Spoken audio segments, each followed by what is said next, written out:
Puerto Ricans are learning to live without water on an island that already was suffering an economic crisis. A severe drought is forcing businesses to temporarily close, public schools to cancel breakfast service, and people to find creative ways to stay clean amid sweltering temperatures. Rationing rules that had meant water coming through the pipes only 1 day out of 3 will increase the cutoff to 1 day out of 4 starting next week, government officials say. "I've grown fearful of the weather report," said Cornelio Vegazo, owner of a roof repair company. "There's no light at the end of the tunnel. The drought is one of the worst in the U.S. territory's history. July was the 4th driest month in the capital of San Juan since 1898, the year Puerto Rico became a possession of the United States. Only 1.60 inches, 4 centimeters, of rain fell last month, and forecasters predict several more weeks and possibly months of dry conditions. Nearly 13% of Puerto Rico is in extreme drought and an additional 38% is in a severe one, according to the National Drought Mitigation Center, which says 2.5 million people are affected. The situation has grown so dire that Puerto Rico's water and sewer company announced Wednesday that it would spend about $200,000 over 3 months on a pilot project to use cloud seeding in hopes of creating rain clouds over 3 of the island's main reservoirs. Reservoirs drying up. If Puerto Rico does not receive significant rainfall this week, tens of thousands of clients who depend on the Carrizo Reservoir will get water only every 4th day starting next week, said Alberto Lazaro, executive director of the Water and Sewer Company. "We are doing everything within our reach to address the situation at the reservoirs," he said. "We will not stop looking for alternatives to deal with a situation that, without a doubt, is one of the island's biggest concerns." Forecasters blame the lack of rain on El Niño, a warming of the tropical Pacific that affects global weather and has led to a quiet Atlantic hurricane season, which began in June and ends in November.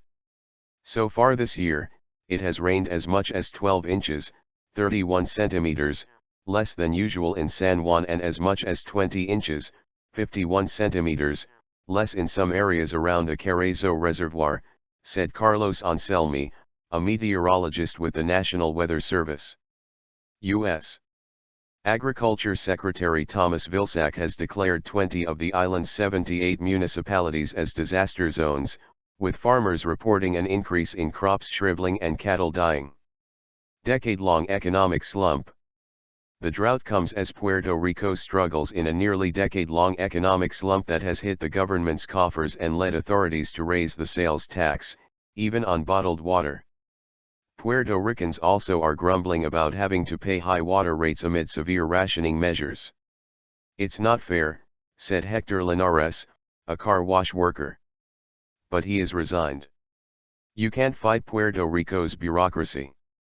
The government has set up water trucks throughout the San Juan metropolitan area and beyond, including one at a public housing complex in a working-class community in Rio Piedras.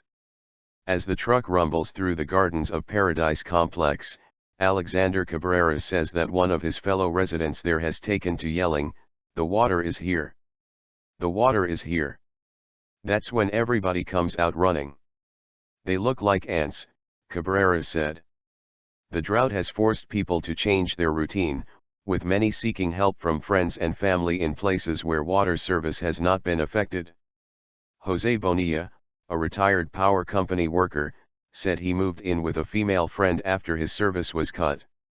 "If the situation worsens," Bonilla said, he would leave. "I'm on the first flight out, to Santo Domingo or New York," he said. But other Caribbean spots also are struggling with drought, including the Dominican Republic, Jamaica, and St. Lucia. It is the region's worst drought in 5 years. Vegazo, who has the roof repair company, said he and his family are not thinking of leaving. They have attended a free course at their church on how to live with a minimum amount of water.